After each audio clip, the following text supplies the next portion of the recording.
Hey guys, welcome back to my channel. আশা করি সবাই ভালো আছো, আমিও ভালো আছি। একটা নতুন ভিডিও নিয়ে চলে আসলাম। আর দেখো, প্রকৃতি এত সৌন্দর্য তোমাদেরকে বলে বোঝাতে পারবো না, যেন বৃষ্টি বৃষ্টি ভাব। এইদিকে নিজের ফোন সেট করে নিজের একটা ভিডিও বানিয়ে নিলাম আর প্রকৃতিকে অনুভব করছিলাম। আর এইদিকে আমার মা ডাক দিচ্ছে, রান্নাটা করে নে, গাছ কিনতে যাব। কারণ আমাদের বাড়ির সামনে অনেক জায়গা আছে গাছ লাগানো। আর এইদিকে দেখো, মা পটল ভাজবে বলে পটল কেটে ওল কেটে রেখে দিয়েছিল। আর এইদিকে লোটে মাছও কাটা ছিল, মা আগে থেকেই ভাত বসিয়ে নিয়েছি। আর দেখো, মা আমাকে ডাকছে আর বলছে যে ভাত পটল তো আমি কেটে রেখে দিয়েছি, তুই পটলটা ভেজে নে। আর এদিকে আমি পটল ভাজা বসিয়েই দিয়েছিলাম।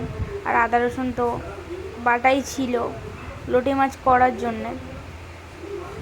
আর পটল তো কমপ্লিট হয়েই যাবে, কারণ পটল ভাজা কমপ্লিট হয়েই যাবে। আর এদিকে দেখো, মা বলছে আনাজ ফোনাজগুলো পরিষ্কার করে দে, তো দিদি ডাকছে যে ঠাকুরের ফুল তোলার জন্য। আর মা এদিকে ফুল তুলে চলে আসলো। আর ওইদিকে আমার দিদি ঠাকুরের বাসন কোসন পরিষ্কার করছে।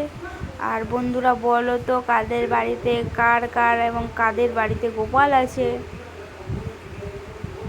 আর এইদিকে দেখো, বৃষ্টি আরম্ভ হয়ে গিয়েছে ঝিরঝিরে করে। আর মা তো গাছ আনতে যাবে। আর এই যে আমাদের গাছ লাগানোর জায়গাগুলো, ছোট ছোট গাছ। আর এইদিকে দিদি ভোগ জল দিচ্ছে, গোপালকে সেবা দিচ্ছে। আর এই গোপালটা আনার পিছনে কারণ আমি সেটা পরে বলবো একদিন অন্য একটা ভিডিওতে। আর এইদিকে আমার রান্না কমপ্লিট। এইদিকে লোটে মাছের তরকারি, পটল ভাজা। এই দেখো, তার প্লেটটা খুলতেই চাইছে না। আর এইদিকে উচ্ছের তরকারি করা ছিল। আর এদিকে দেখো বন্ধুরা, কেমন ঝিরঝিরে করে বৃষ্টি হচ্ছে।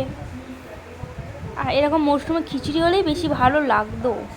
আর কার খিচুড়ি খেতে পছন্দ একটু বলো কমেন্টে। আমার তো খিচুড়ি খেতে খুব ভালো লাগে। আর এই বৃষ্টির কারণে গাছ কিনতে যেতেও পারলো না। আর এই যে গাছ বসানোর জায়গাগুলো। তো বন্ধুরা, বাই। আবার একটা নতুন ভিডিও নিয়ে চলে আসবো। লাইক কমেন্ট শেয়ার করে দিও প্লিজ।